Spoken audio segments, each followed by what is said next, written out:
Coriolanus is directed by Ralph Fiennes and stars Ralph Fiennes, Gerard Butler, and Brian Cox. Coriolanus is a soldier who goes into battle and returns to Rome, a hero, but his extreme views ignite a mass riot and he is therefore banished from the city. He then goes to the enemy with the intent on destroying Rome.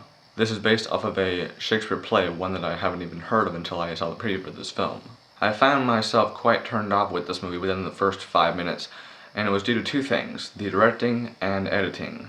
For one thing, the camera is mostly handheld and very shaky, and a lot of the times during the action scenes or the riot scenes, the camera is moving around very fast. There's a lot of close-ups, sometimes it's out of focus. Combine that with very, very quick editing and it's very disorienting and it's really hard to see what's going on. Now this doesn't happen all the time. Of course you have these, dramatic scenes in a room and the camera's, on a tripod, standing still, looking at whatever's going on in front of it. But with the war scenes, you have very shaky camera, and I mean, it didn't need to be shaky, Not every film has to be shot like haywire, but just put it on a tripod. It's not that hard.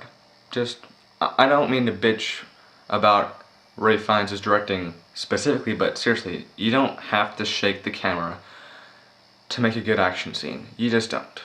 In terms of acting, no one stood out. I mean, no one was really bad. It just really felt awkward a lot of the times because you have this modern day Shakespeare movie and they're speaking the dialogue from the original play, and it just felt really out of place. I mean, over the top, which is probably meant to be spoken like that way, but it felt really out of place.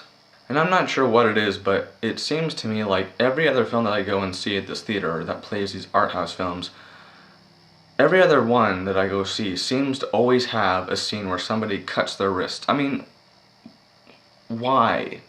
It's not appealing. If someone's gonna commit suicide, just imply it. Or just have them cut their throat, which for some reason is easier for me to watch. I just don't see why all of a sudden all these movies have people cutting their wrists. Why do I need to see this? Honestly, it doesn't do anything for the story. Just show the knife, cut. I don't need to see them slicing their wrist. It doesn't add anything. Ralph Fiennes is a fine actor, not so much a director. However, if he wants to continue directing, I suggest moving away from the Shakespeare stuff, because I know that he, I think, played the same character in a play, and I guess he wanted to do a film version, which, makes sense, but some things just don't translate well to the screen. And I know people out there will disagree with me, saying that this is a great film, it's just, not my cup of tea. That's fine. I mean, if you're not a Shakespeare fan, chances are you're not gonna like this movie, but if you do, great. In terms of recommendation, I don't recommend it personally. If you're a Shakespeare fan, you might like it. If you're a fan of Ralph Fiennes, you might like it. Of course, I like him, but I didn't like it, so go figure. So unfortunately, I'm going to give this film 2 out of 5 stars. It's... what can I say? Just, not my cup of tea.